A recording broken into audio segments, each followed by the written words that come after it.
Yeah, that's good. Oh, we're live. Hang on. Brand. Countdown. Rolling. Great.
I'm recording my end of Irrational Fear on Gadigal land in the Eora Nation. Let's start the show.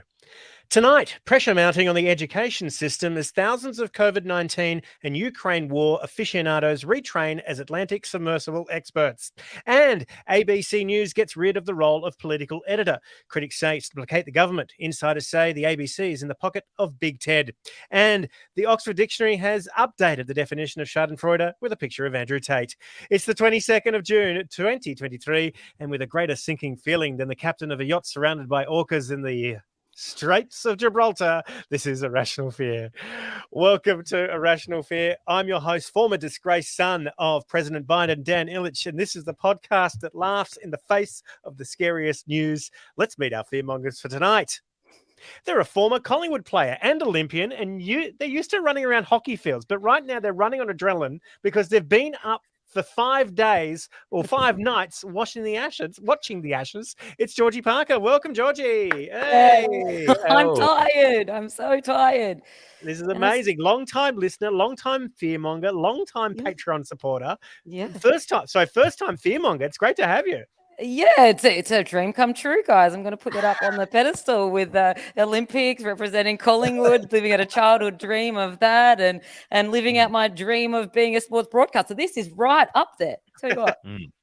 We get so many people who say the same thing. You know, they win a gold medal at the Olympics and as Bruce McAvaney is chasing him down the field, they go, "What's next for you?" And they go, "Fingers crossed, Irrational Fear." Yep. It's been spoken about in the village. I tell you what, that's what they've been talking about. Yeah, everyone's like, "How much fucking is happening in the village?" And they're like, "None. They're all just listening to Irrational Fear over and over again." Yeah, you've got our stories. Did you manage to get a kip in before tonight's broadcast? Yeah, obviously I had I booked out this morning big meetings out of the office, so I went in at 11. But cricket's one of those things that you can't turn it off because once you turn it off, you miss something happening, and then you're not a real fan. And well, I'm not a pretender, guys. I'm not a pretender. No, you're all in. Yeah. Our next fearmonger is a close personal acquaintance of the captain of Australia's cricket team. It's Lewis Hobba. Hello. Lewis, yes. Is it true when you met Pat Cummins, you actually didn't know who he was? Was that? Don't tell me. Yeah. No, I've got so little respect for you. Pat and I met. Have I told this story? I've forgot where I've told this story, but I don't know if you told this on the podcast, but I think I've heard it off you firsthand. Right. Yeah. So this story is filled with name dropping. So I'm just going to try to get that out of the way. I was at a party on Andy Lee's boat, and already wanker, like it. Yeah. Right. Exactly. It was the day after the Hottest 100. So I was like a little bit hungover on going out on this boat. Whatever. It was lovely. Started chatting, and it was like towards the tail end of COVID. So. It was the Ashes were on in Australia, and anyway, we were just chatting. I was chatting to a very tall, lovely man on a boat, and I was like, "Beautiful, piercing blue eyes." Yeah, exactly. I was like, what have you been up to for the summer? He's like, "Oh, I've been working." I mean, "Oh yeah." He's like, "Yeah, I've been flying all around the country." I'm like, "Really? It's pretty hard to like get on planes at the moment." And he's like, yeah, I get an exemption for work. And I'm like, there you go. And chatting, and I don't know. I didn't really expect, it was out of context. I'd been watching the cricket. I just didn't connect that Pat Cummins would be here. Anyway, eventually I'm like, oh, fuck me. It's Pat Cummins. It just hit me. And I'm like, mate, I'm so sorry. I of course I know you are. It just took me a while to connect you in context. And because he's such a lovely, polite guy, he quickly tried to move on. And so he was like, oh, mate, don't worry about it. Don't worry about it. And he goes, anyway, what did you do for the hottest 100 yesterday? And I was like, I counted down the top 20. And he was like, oh, fuck, that's you. It was kind of...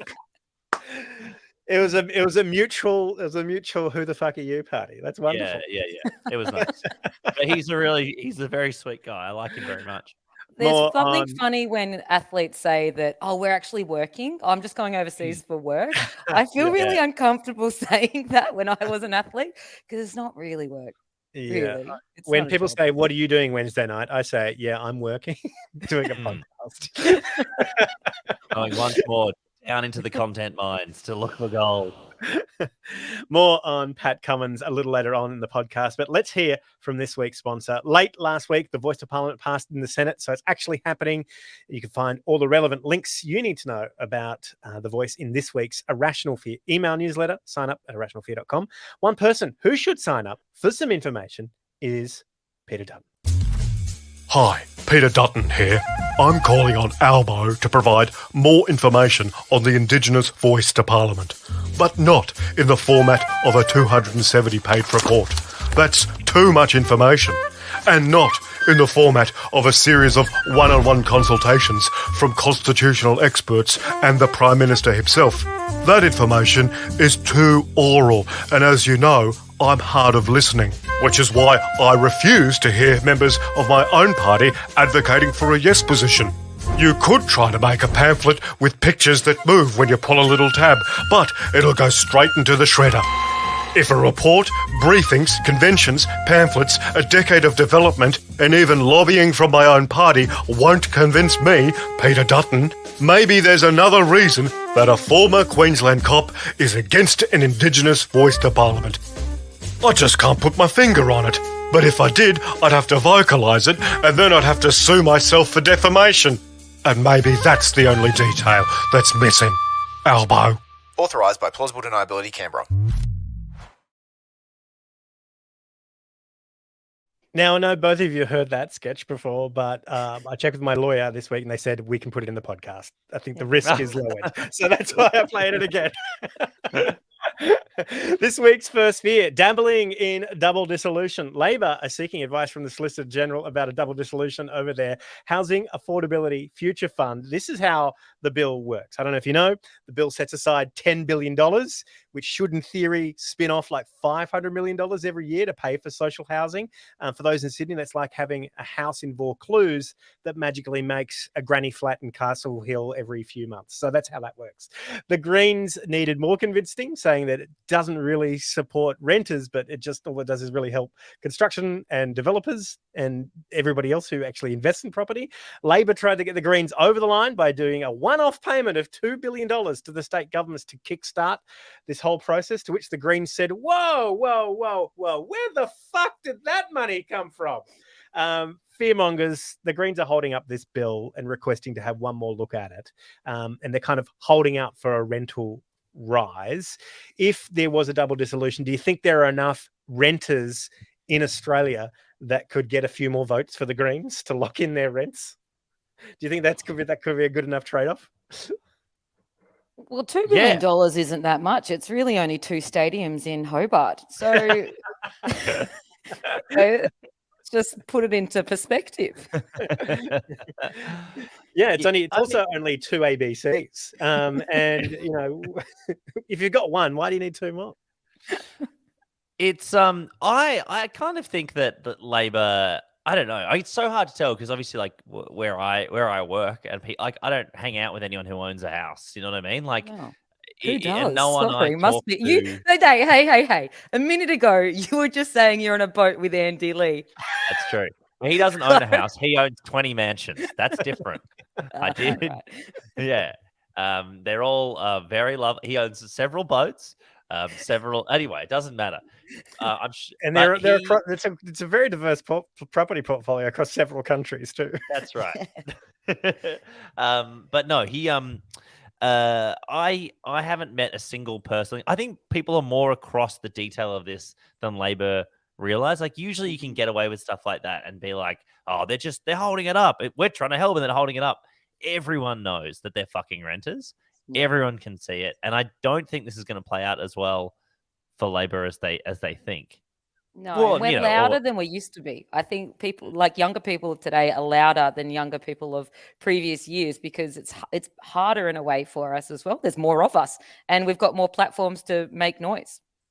Yeah, it's like what is it now? Like 40% of the voting population are millennials, and you're like, none of us can afford. And we're all poor. Yeah. Yeah, it's that thing that they said at the end of the last election, which is like no one votes conservative if they don't have anything to conserve. That's it. And I think the only people who are owning homes are the people, and we all know this, all my friends who have homes have got help from their parents who probably are Liberal voters themselves. But most of us, we know that it's so out of our reach, particularly Melbourne and Sydney.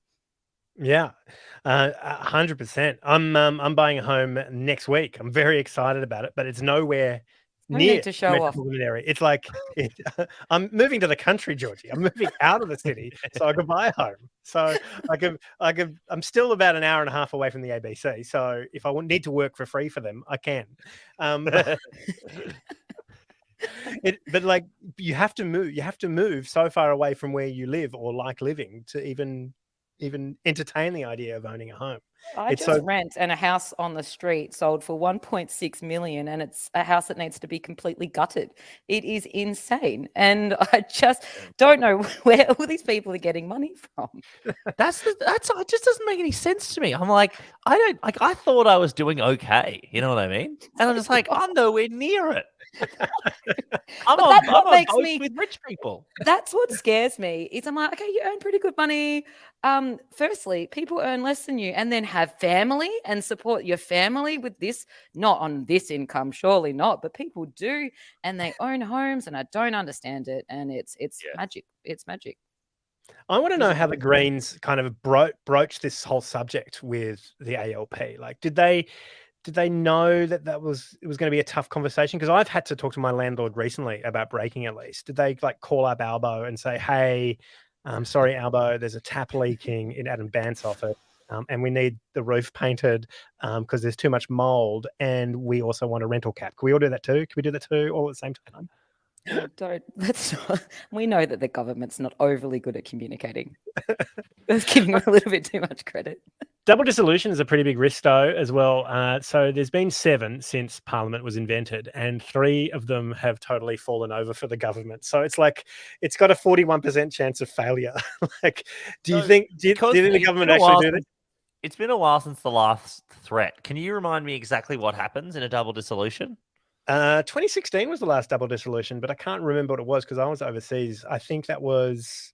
I'm not too sure. I can't remember what the trigger was for that one. No, sorry. Don't I didn't care about the last one was. Tell me remind me what exactly will happen. So the Parliament, so the bill will go from the lower house and not get passed in the upper house. And then the government can try and put the bill through again. And if it doesn't get passed again, then the Prime Minister is within his rights to call a double dissolution. So Albo doesn't have to do it, but he can choose to dissolve both houses of Parliament. And then we have a federal election, a snap federal election, where all the senators have to kind of go for their seats again all at once. Normally it's only half the Senate at a normal federal election. So it's like taking the Monopoly board and throwing it in the air and starting again. That's what it's like. I'm excited. I think it'll be fucking amazing for the Greens. Like, I think if an election, I would love a housing election. I would give anything for an election to just be on housing. It would be fucking amazing. Oh, imagine the debates. Well, you can see the Greens just easily picking up a whole bunch of new seats, particularly in places where people can't rent. Of course, this is the renting election. Oh my god, how extraordinary! I can't wait. I really I long for it. I long for it. I yearn. Yeah, I yearn for an election where renters actually like have some kind of voice. Oh, Oh Lewis, my you were talking about this hypothetical election like Channel 9 commentators are talking about the state of origin tonight. You're so horny for it.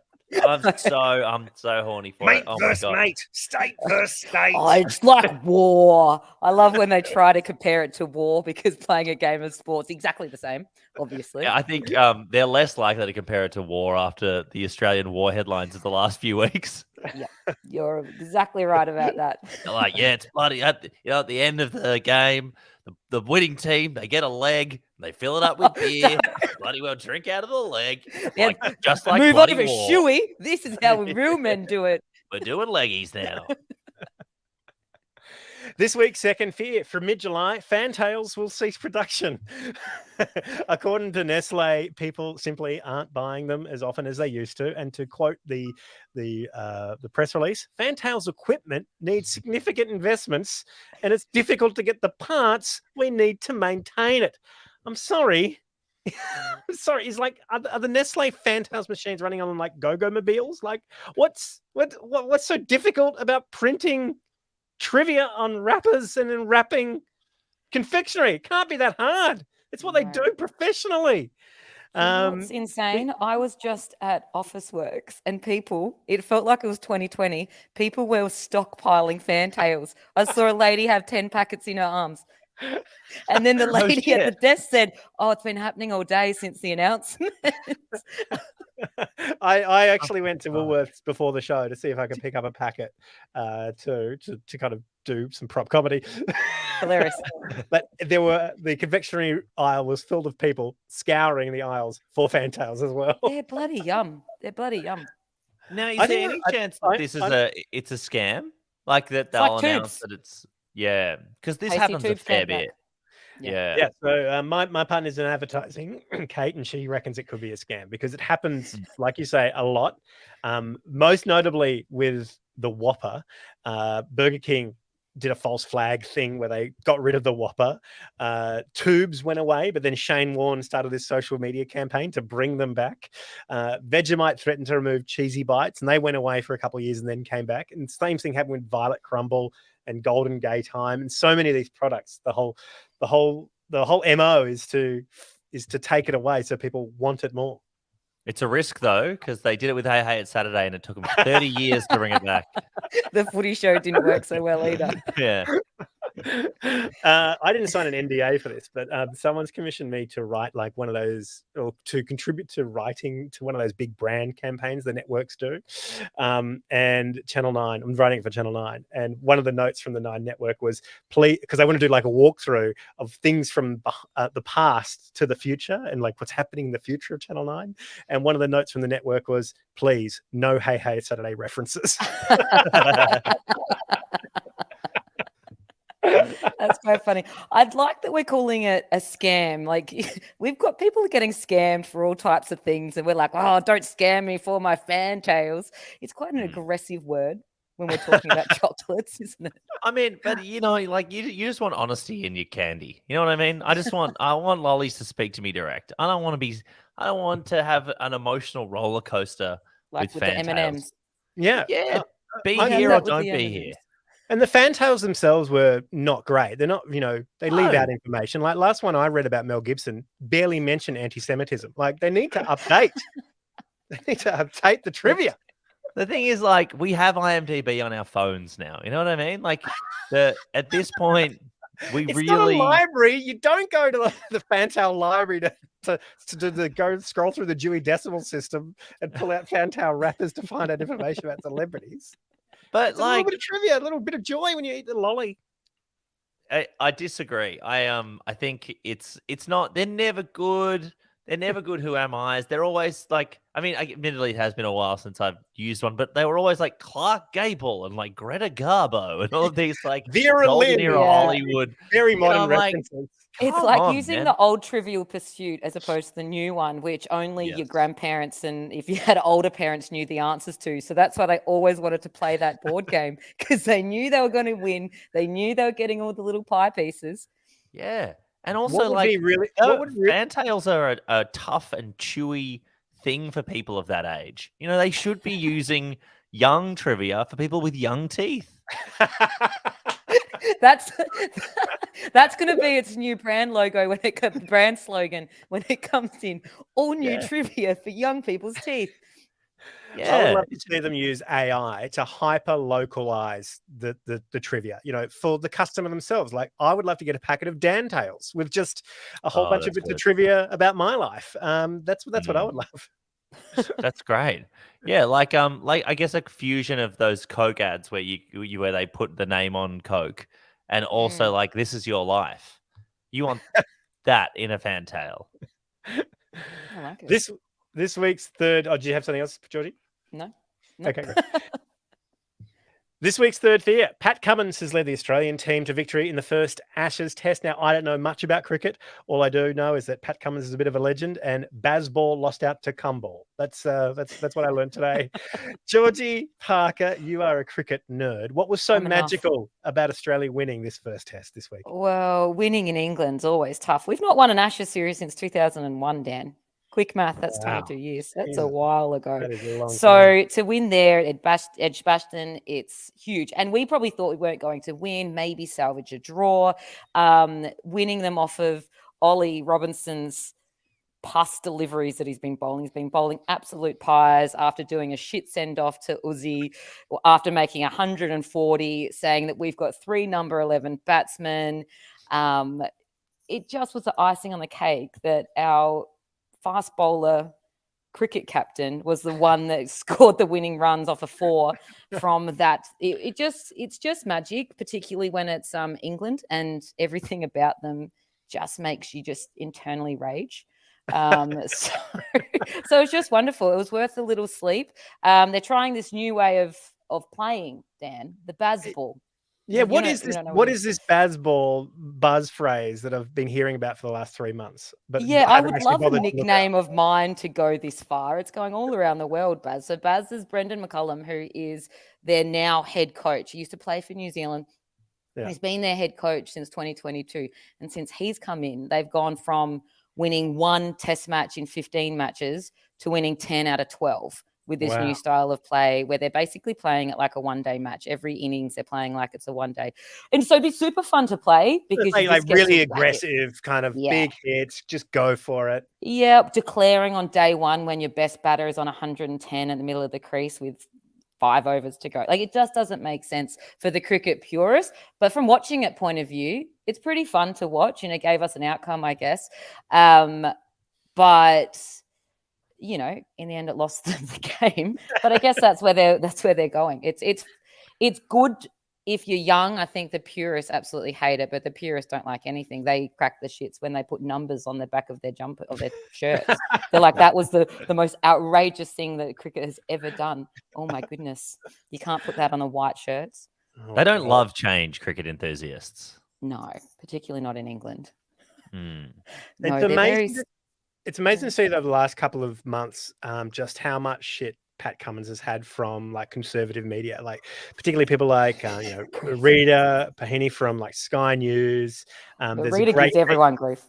Oh, just for no reason. And then like one of Scott Morrison's former ministers, Maurice Newman, wrote this thing a few months back about, you know, Cummins is like going woke and sending the team broke and things like this. And it's so weird. Like this cultural commentary about Pat Cummins, how they say he's a complete failure, but what he did with India and what he did with England this week is, you know, so at odds to that.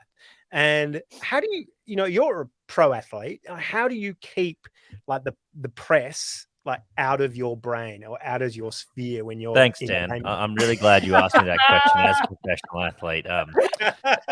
It's a tough one. I mean, sorry, Georgie, would you like to jump in on this?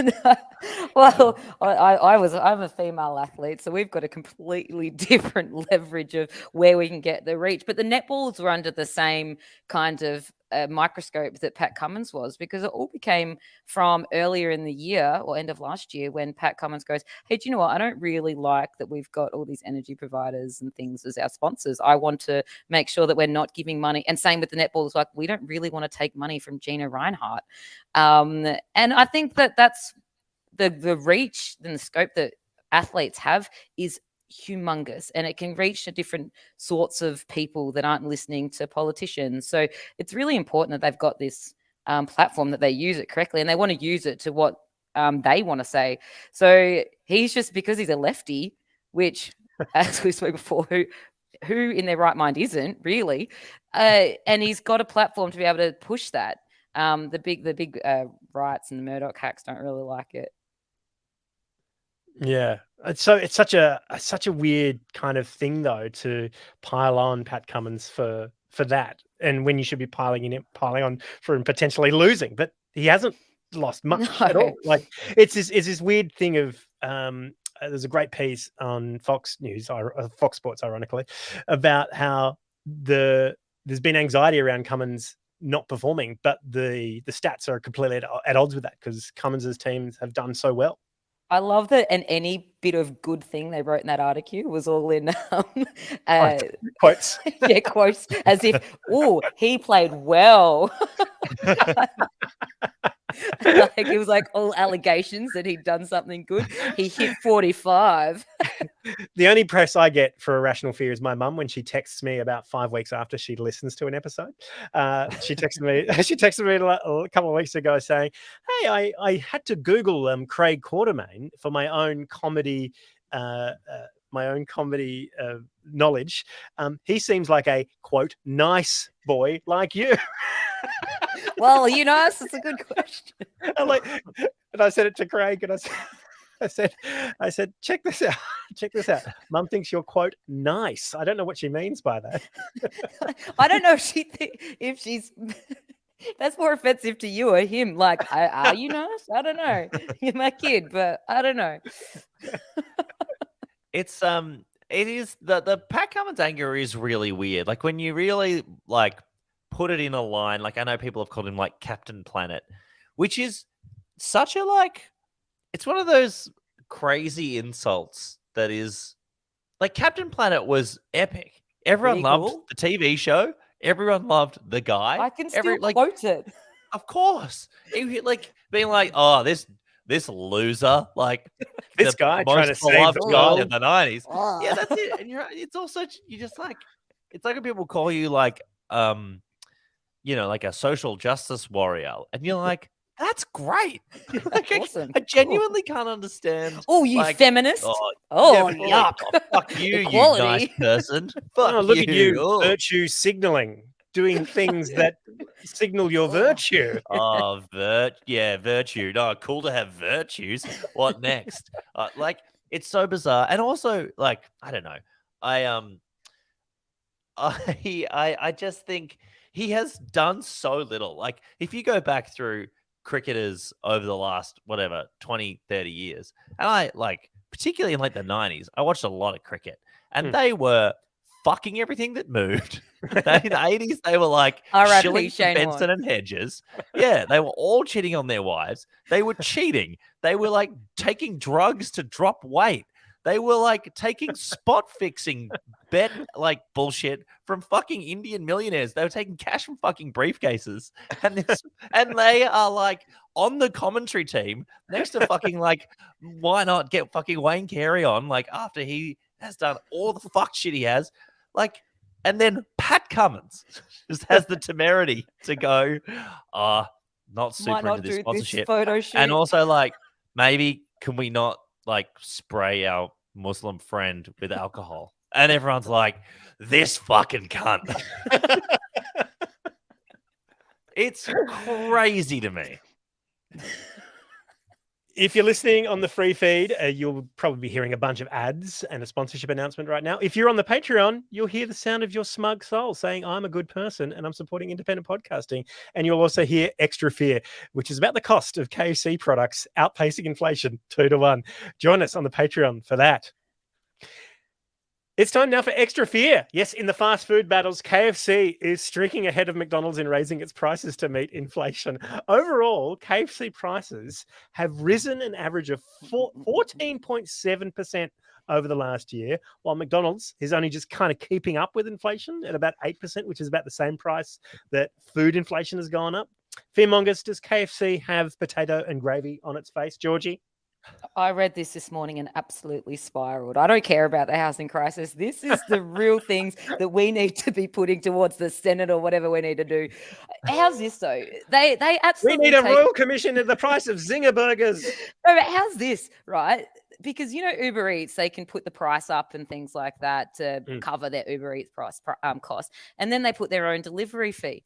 The KFC near me, absolute rort, $9 delivery fee, because they know that this fucker that's sitting on the couch at 11:30 on a Sunday morning, they're not coming to get it, and they don't care the price. $9. My friend started a petition to change the price of it because he was so sick of it. He still paid it obviously every week, but he started a petition to change the price of the Uber Eats delivery of KFC, because $9 is just, that's outrageous. This is what the Greens should be triggering a double dissolution over, the price of the delivery fee to your local KFC. Where is your local KFC, George? So that's the Pran one in Melbourne. Ooh, Yeah. hello. Yeah, Oh, I yep. mean, of course. It's a disgusting one that it's right next to like the nightclubs that never close. So it's a good one. Yep. Yeah, God. just stumble straight out of Revs and into KFC. Yeah, it's a nice spot, isn't it? Well, here's the thing. I think what this could be is we don't know what's in the secret herbs and I spices. don't know what's in the actual meat. We've never my known. friend. And Is it chicken? It's a great question. yeah, if one of those secret herbs and spices is, gold or oil or something that has skyrocketed over the last, 12 months, then maybe they do have a right to put the prices up. The only way we will know is if we put in like an FOI request. Like we get Andrew Probyn's got nothing on right now. Let's give him a call. Get him around. That's right. Lewis, I was thinking about hiring Andrew Probyn as our political editor. What do you think? I think that's a great idea. I think I imagine he probably has a couple of offers. All right. But let's give him a go. But yeah, let's one of the things from this article I found fascinating was the chief executive of Collins Foods has said that the company, which is owned sort of like the KFC and Taco Bell, has said the company would try to lift prices in a way that did not annoy customers to improve its profitability. Like, how can you lift prices but simultaneously not annoy your customers? It's a good question. It's a good question that we've all been trying to figure out. Yeah, it's like, the way they often do it is shrinkflation, which is they don't raise the price, but they make the products smaller.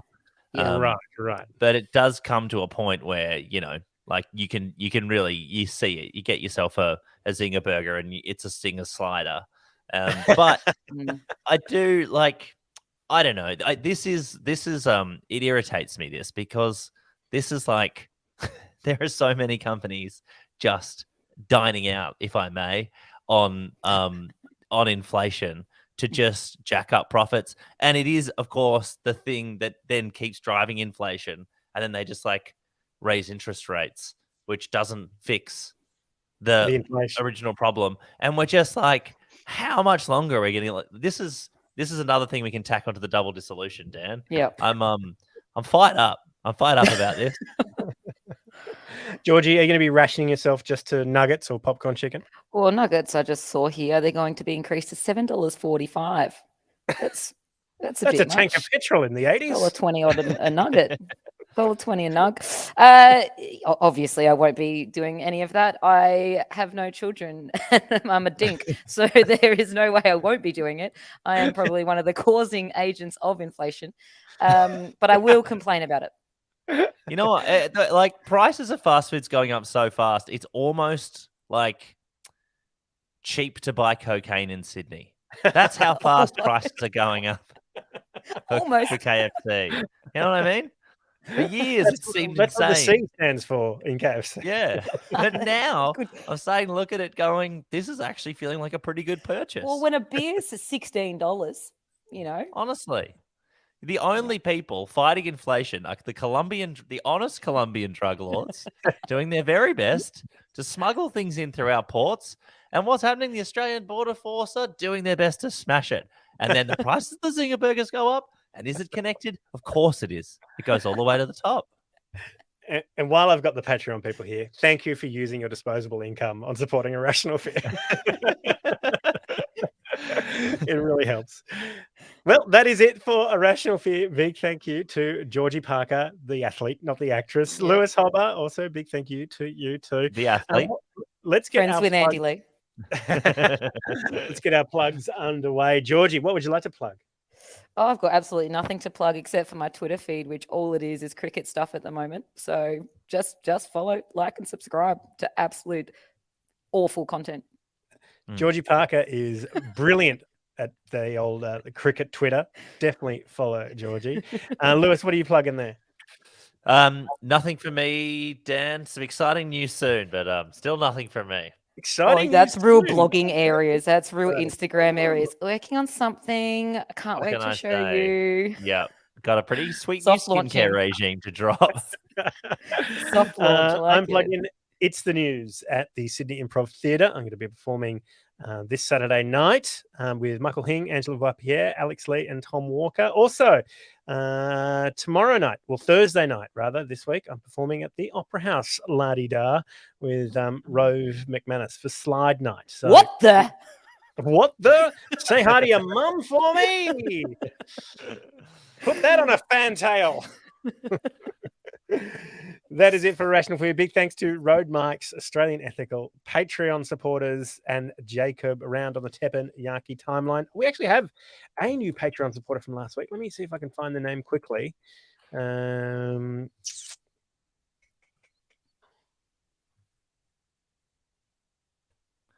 It's the Colonel. It's the Colonel. We just say a huge thanks to the Colonel. It's been a great year in Kentucky. He just bought a new jet. He just bought a new Nothing jet. coincidental with the Yeah. price rises. Have we No, lost- I thought we had a new one, but just a whole bunch of people Make up a name. deleting theirs. It's You know, Pat it's Cummins. a whole bunch of people deleting theirs. Oh no. If you could jump on and become a member of the Patreon, that's really great. And it really supports the show. And you'll notice there's a whole bunch of ads on the free feed now. So what you do when you sign up to the Patreon, you can sign up to the adless feed of Irrational Fear and put that in your podcast player of preference. Until next week, there's always something to be scared of. Goodbye. Thanks, everyone. That was great. Great work. Thank you. Let me stop that recording there. That was very, very fun, Georgie. Thank you.